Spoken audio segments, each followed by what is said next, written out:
माँ के आंसू। राधा बहन का इकलौता बेटा अमेरिका में रहता था। एक दिन राधा बहन का किराएदार कहता है, अरे माँ जी अकेली बैठी रहती हैं, बेटे के पास क्यों नहीं चली जाती? अरे कैसे चली जाऊं, नई नई शादी हुई है। अभी तो थोड़ा बहू के साथ समय बिताएगा, तभी तो दोनों के बीच समझ बढ़ेगी ना। अरे कैसी बात कर रही हैं माँ जी, समझ बढ़ाने के लिए 5 साल काफी होते हैं। 5 साल की शादी को कोई नई शादी नहीं कहता। हाँ वो तो है। आया था पिछले साल उसका फोन, पूछ रहा था कैसी हो, पर अब तो काफी साल हो गए, कोई फोन भी नहीं आता। तभी फोन की बेल बजती है। लो 100 साल की उम्र है, आ गया मेरे मयंक का फोन। अच्छा, कैसे पता कि ये फोन उसी का है? अरे कैसे पता नहीं चलेगा, माँ हूँ मैं। अरे रहने दो माँ जी, 1 साल से जिसका फोन नहीं आएगा वो अब क्या करेगा? होता भी वही है। फोन पर मयंक है। कैसी हो माँ? अरे बेटा, तेरी आवाज सुन ली, अब तो मौत भी क्यों ना आ जाए, बहुत याद आती है बेटा। माँ मैं वो ऑफिस में था। अच्छा माँ, वो रीना बोल रही थी कि तुम अकेली रहती हो इंडिया में, वो ठीक नहीं है। अब बुजुर्ग भी तो हो रही हो, अकेले पकाना खिलाना, वो चाह रही है कि अब तुम यहीं आ जाओ, हम लोग साथ रहते हैं ना। राधा बहन की आंख से पानी गिरने लगता है। वो कुछ नहीं बोल पाती। माँ हेलो, सुन रही हो ना माँ? हाँ बेटा, तेरे साथ रहूंगी, सुबह शाम तुझे देखूंगी, और क्या जीवन में है तेरे पापा के जाने के बाद। तभी बीच में बेटा माँ को रोक देता है। हाँ हाँ ठीक है माँ, तो मैं आता हूँ अगले हफ्ते तुम्हें लेने के लिए। राधा बहन को तो मानो बुढ़ापे में किसी ने पंख दे दिए हो। उड़ी जा रही थी पूरे मोहल्ले में। अरे वो मयंक आ रहा है, अब तो अमेरिका जा रही हूँ मैं, वहीं रहूंगी।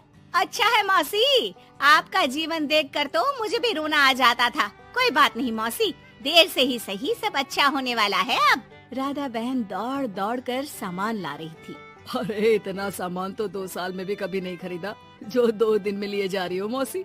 अरे बेटा आ रहा है ना अमेरिका से। अच्छा अच्छा, तो पकवान बनाने की तैयारी चल रही है?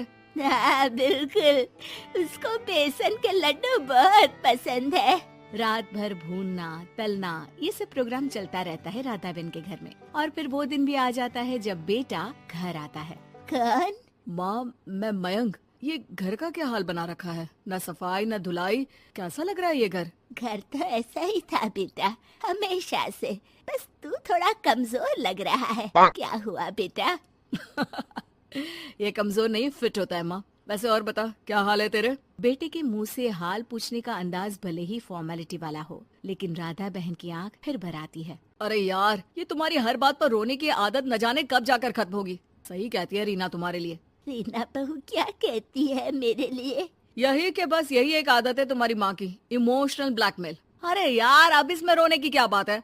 ना ना कुछ नहीं, बहुत दिन बाद तो घर आया ना, तो क्या रोएगी? हाँ क्यों?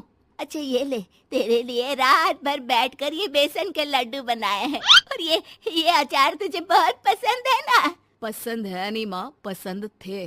अब तो फिटनेस के लिए ये सारी फालतू चीजें मैं खाता भी नहीं हूँ। ये फालतू चीजें खाकर ही तो तू बड़ा हुआ है बेटा। अब रहने दे माँ, क्या क्या खिलाकर बड़ा किया है, मुंह मत खुलवा। कौन देशी घी में शक्कर डालकर पराठे के साथ खाता है? वो तो तुझे पसंद थे ना बेटा, तभी तो बनाती थी, नहीं बनाती थी तो रोता था तू। अरे तो रोने देती ना माँ, अब सारी समस्या उसी खाने से है शरीर में। वो तो भला हो रीना का, जो हेल्दी डाइट देकर सब मेंटेन कर रही है। राधा बहन बेटे की आने की खुशी में इतनी दीवानी थी कि उसे बेटे के बात का अंदाज और लहजा समझ में नहीं आ रहा था। अच्छा अच्छा रुक, पालक वाली दाल बना देती हूँ।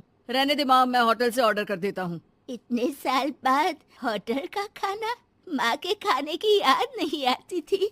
अरे माँ, फिर इमोशनल डायलॉग, प्लीज माँ। अच्छा सुन, बहुत कम वक्त है हम लोगों के पास, जल्दी जल्दी सारी पैकिंग कर ले। और हाँ, इस घर को बेचना होगा। कैसी बात कर रहा है? तेरे पापा और मैंने एक एक पाई जोड़कर इस मकान को बनाया था। हाँ पर तू जा रही है ना, फिर कौन मेंटेन करेगा? कैसे क्या होगा माँ, मैं तो अब इंडिया आऊंगा भी नहीं। बेटा तो सो जाता है, लेकिन माँ घर का एक एक कोना घूम घूम कर देखती है।